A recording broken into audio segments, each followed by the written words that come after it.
இயேசுவை நேசிப்பவர்கள் பைபிளை வாசிப்பார்கள். இந்த சேனலை பின்பற்றினால் ஓராண்டில் வேதாகமத்தை வாசித்து முடித்து விடலாம். ஃபாலோ பண்ணுங்க, சப்ஸ்கிரைப் பண்ணுங்க. எசேக்கியேல் 17ஆம் அதிகாரம். கர்த்தருடைய வார்த்தை எனக்கு உண்டாகி, அவர் மனுபுத்திரனே, நீ இஸ்ரவேல் வம்சத்தாருக்கு ஒரு விடுகதையையும் உவமையையும் கூறி சொல்ல வேண்டியது என்னவென்றால், கர்த்தராகிய ஆண்டவர் சொல்லுகிறார், பெரிய செட்டைகளையும் நீளமான இறகுகளையும் உடையதும் பல வருணமான இறகுகளால் நிறைந்ததும் ஆகிய ஒரு பெரிய கழுகு லீபனோனில் வந்து ஒரு கேதுருவின் நுனி கிளையை பிடித்து அதன் இளங்கிளையிலுள்ள கொழுந்துகளை கொய்து அதை வர்த்தக தேசத்துக்கு கொண்டு போய் அதை வர்த்தகருடைய நகரத்திலே வைத்தது. தேசத்தின் விதையில் ஒன்றை எடுத்து அதை பயிர் நிலத்திலே போட்டு அதை எடுத்து மிகுந்த தண்ணீர் ஓரத்திலே பத்திரமாய் நட்டது. அது துளிர்த்து படர்ந்து தாழ்ந்த அடிமரமுள்ள திராட்சை செடியாயிற்று. அதன் கொடிகள் அந்த கழுகுக்கு நேராகவும் அதன் வேர்கள் அதன் கீழாகவும் இருந்தன. இவ்விதமாய் அது திராட்சை செடியாகி கிளைகளை வீசி கொப்புகளை விட்டது.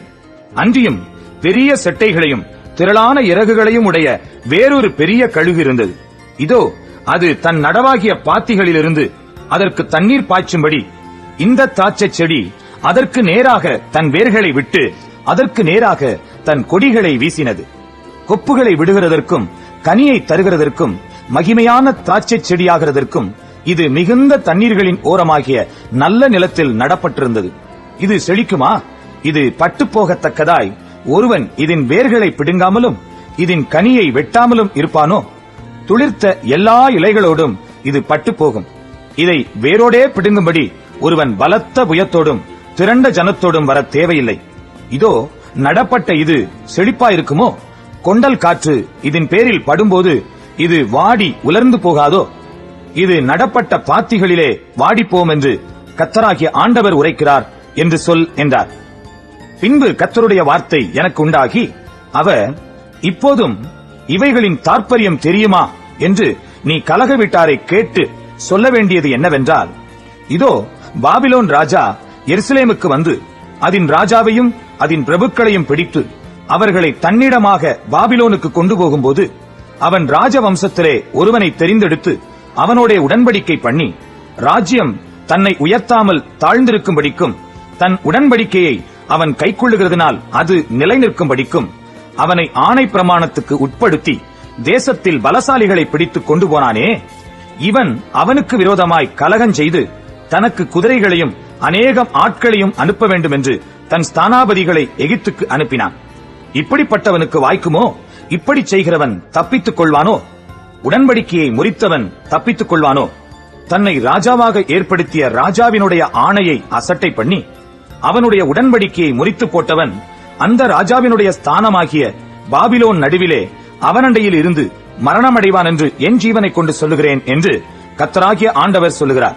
அவன் அநேகம் ஜனங்களை நாசம் பண்ணும்படி அணை போட்டு கொத்தளங்களை கட்டும்போது பார்வோன் பெரிய சேனையோடும் திரளான கூட்டத்தோடும் வந்து இவனுக்காக யுத்தத்தில் உதவ மாட்டான்.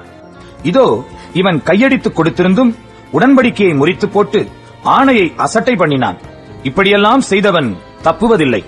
அதிநிமித்தம் கர்த்தராகிய ஆண்டவர் சொல்லுகிறது என்னவென்றால், அவன் என் ஆணையை அசட்டை பண்ணினதையும் என் உடன்படிக்கையை முறித்து போட்டதையும் நான் அவனுடைய தலையின் மேல் வரப்பண்ணுவேன் என்று என் ஜீவனை கொண்டு சொல்லுகிறேன். அவன் என்னுடைய கண்ணியில் அகப்படும்படிக்கு நான் என் வலையை அவன் மேல் வீசி அவனை பாபிலோனுக்கு கொண்டு போய் அவன் எனக்கு விரோதமாய் பண்ணின துரோகத்தின் நிமித்தம் அங்கே அவனை நியாயம் விசாரிப்பேன். அவனோட கூட ஓடிப்போகிற யாவரும் அவனுடைய எல்லா ராணுவங்களும் பட்டயத்தால் விழுவார்கள். மீதியானவர்களோ சகல திசைகளிலும் சிதறடிக்கப்படுவார்கள். அப்பொழுது கர்த்தராகிய நான் இதை சொன்னேன் என்று அறிந்து கொள்வீர்கள். கர்த்தராகிய ஆண்டவர் சொல்லுகிறது என்னவென்றால், நான் உயர்ந்த கேதுருவின் நுனிக்கிளைகளில் ஒன்றை எடுத்து அதை நடுவேன். அதன் இளங்கிளையிலுள்ள கொழுந்துகளில் இளசாயிருக்கிற ஒன்றை கொய்து அதை உயரமும் உன்னதமுமான ஒரு பர்வதத்தின் மேல் நாட்டுவேன். இஸ்ரவேலின் உயரமான பர்வதத்திலே அதை நாட்டுவேன். அது கொப்புகளை விட்டு கனி தந்து மகிமையான கேதுருவாகும். அதன் கீழே சகலவித பட்சி ஜாதிகளும் தங்கி அதன் கிளைகளின் நிழலிலே தாவரிக்கும். அப்படியே கர்த்தராகிய நான் உயர்ந்த விருட்சத்தை தாழ்த்தி தாழ்ந்த விருட்சத்தை உயர்த்தினேன் என்றும், நான் பச்சையான விருட்சத்தை பட்டுப்போக பண்ணி பட்டுப்போன விருட்சத்தை தழைக்க பண்ணினேன் என்றும் வெளியின் விருட்சங்களுக்கு எல்லாம் தெரிய வரும். கர்த்தராகிய நான் இதை சொன்னேன், இதை நிறைவேற்றினேன் என்று உரைத்தார் என்று சொல் என்றார். எசேக்கியேல் 18ஆம் அதிகாரம். கர்த்தருடைய வார்த்தை எனக்கு உண்டாகி, அவர், பிதாக்கள் திராட்சை காய்களை தின்றார்கள், பிள்ளைகளின் பற்கள் கூசிப்போயின எனும் பழமொழியை நீங்கள் இஸ்ரவேல் தேசத்தை குறித்து சொல்லுகிறது என்ன? இனி இஸ்ரவேலில் இந்த பழமொழியை சொல்வது இல்லை என்பதை என் ஜீவனைக் கொண்டு சொல்லுகிறேன் என்று கர்த்தராகிய ஆண்டவர் உரைக்கிறார். இதோ, எல்லா ஆத்துமாக்களும் என்னுடையவைகள். தகப்பனின் ஆத்துமா எப்படியோ அப்படியே மகனின் ஆத்துமாவும் என்னுடையது. பாவம் செய்கிற ஆத்துமாவே சாகும். ஒருவன் நீதிமானாயிருந்து நியாயத்தையும் நீதியையும் செய்து மலைகளின் மேல் சாப்பிடாமலும் இஸ்ரவேல் வம்சத்தாரின் நரகலான விக்கிரகங்களுக்கு நேராக தன் கண்களை ஏறெடுக்காமலும் தன் அயலானுடைய மனைவியை தீட்டுப்படுத்தாமலும் தூர ஸ்திரீயோடே சேராமலும் ஒருவனையும் ஒடுக்காமலும் கொள்ளையிடாமலும் இருந்து கடன் வாங்கினவனுக்கு அடைமானத்தை திரும்ப கொடுத்து தன் அப்பத்தை பசித்தவனுக்கு பங்கிட்டு வஸ்திரமில்லாதவனுக்கு வஸ்திரம் தரிப்பித்து வட்டிக்கு கொடாமலும் பொலிசை வாங்காமலும் அநியாயத்துக்கு தன் கையை விலக்கி மனிதருக்குள்ள வழக்கை உண்மையாய் தீர்த்து என் கட்டளைகளின்படி நடந்து என் நியாயங்களை கைக்கொண்டு உண்மையாயிருப்பானாகில் அவனே நீதிமான், அவன் பிழைக்கவே பிழைப்பான் என்று கர்த்தராகிய ஆண்டவர் சொல்லுகிறார்.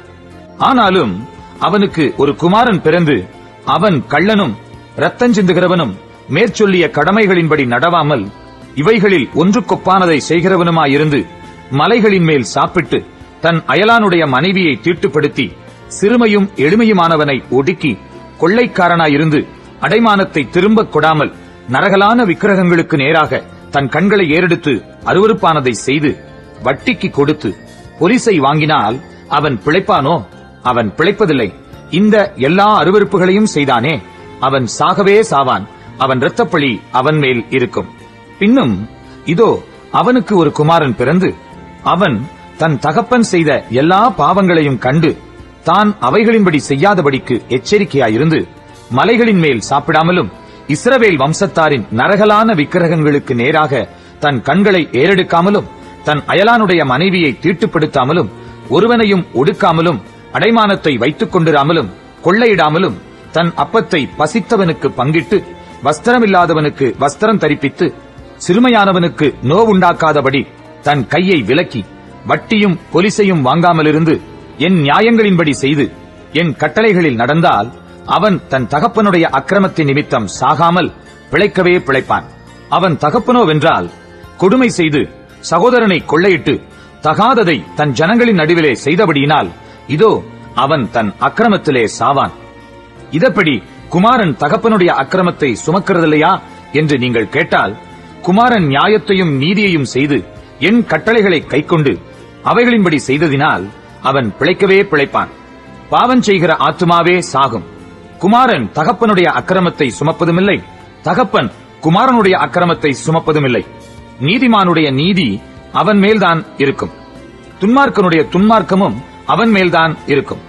துன்மார்க்கன் தான் செய்த எல்லா பாவங்களையும் விட்டு திரும்பி என் கட்டளைகளையெல்லாம் கைக்கொண்டு நியாயத்தையும் நீதியையும் செய்வானேயாகில் அவன் பிழைக்கவே பிழைப்பான், அவன் சாவதில்லை. அவன் செய்த எல்லா மீறுதல்களும் நினைக்கப்படுவதில்லை, அவன் தான் செய்த நீதியிலே பிழைப்பான். துன்மார்க்கன் சாகிறது எனக்கு எவ்வளவேனும் பிரியமோ, அவன் தன் வழிகளை விட்டு திரும்பி பிழைப்பதல்லவோ எனக்கு பிரியம் என்று கர்த்தராகிய ஆண்டவர் சொல்லுகிறார். நீதிமான் தன் நீதியை விட்டு விலகி அநீதி செய்து துன்மார்க்கன் செய்கிற சகல அருவருப்புகளின்படியும் செய்வானேயாகில் அவன் பிழைப்பானோ? அவன் செய்த அவனுடைய எல்லா நீதிகளும் நினைக்கப்படுவதில்லை.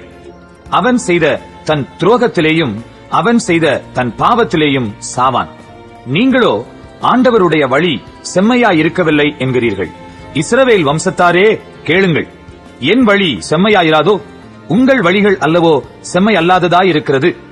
நீதிமான் தன் நீதியை விட்டு விலகி அநீதி செய்து அதிலே செத்தால் அவன் செய்த தன் அநீதி நிமித்தம் அவன் சாவான். துன்மார்க்கன் தான் செய்த துன்மார்க்கத்தை விட்டு விலகி நியாயத்தையும் நீதியையும் செய்வானேயாகில் அவன் தன் ஆத்துமாவை பிழைக்க பண்ணுவான். அவன் எச்சரிப்படைந்து தான் செய்த எல்லா மீறுதல்களையும் விட்டு திரும்புகிறபடியினாலே அவன் பிழைக்கவே பிழைப்பான், அவன் சாவதில்லை. இஸ்ரவேல் வம்சத்தாரோ ஆண்டவருடைய வழி செம்மையாய் இருக்கவில்லை என்கிறார்கள். இஸ்ரவேல் வம்சத்தாரே, என் வழிகள் செம்மையாயிராதோ? உங்கள் வழிகள் அல்லவோ செம்மை அல்லாததாயிருக்கிறது. ஆகையால் இஸ்ரவேல் வம்சத்தாரே, நான் உங்களில் அவனவன் வழிகளுக்கு தக்கதாக நியாயம் தீர்ப்பேன் என்று கர்த்தராகிய ஆண்டவர் சொல்லுகிறார். நீங்கள் மனம் திரும்புங்கள், உங்களுடைய எல்லா மீறுதல்களையும் விட்டு திரும்புங்கள். அப்பொழுது அக்கிரமம் உங்கள் கேட்டுக்கு காரணமாயிருப்பதில்லை. நீங்கள் துரோகம் பண்ணின உங்களுடைய எல்லா துரோகங்களையும் உங்கள் மேல் இராதபடிக்கு விலக்கி உங்களுக்கு புது இருதயத்தையும் புது ஆவியையும் உண்டு பண்ணிக் கொள்ளுங்கள். இஸ்ரவேல் வம்சத்தாரே, நீங்கள் ஏன் சாக வேண்டும்? மனம் திரும்புங்கள், அப்பொழுது பிழைப்பீர்கள். சாகிறவனுடைய சாவை நான் விரும்புகிறதில்லை என்று கர்த்தராகிய ஆண்டவர் சொல்லுகிறார்.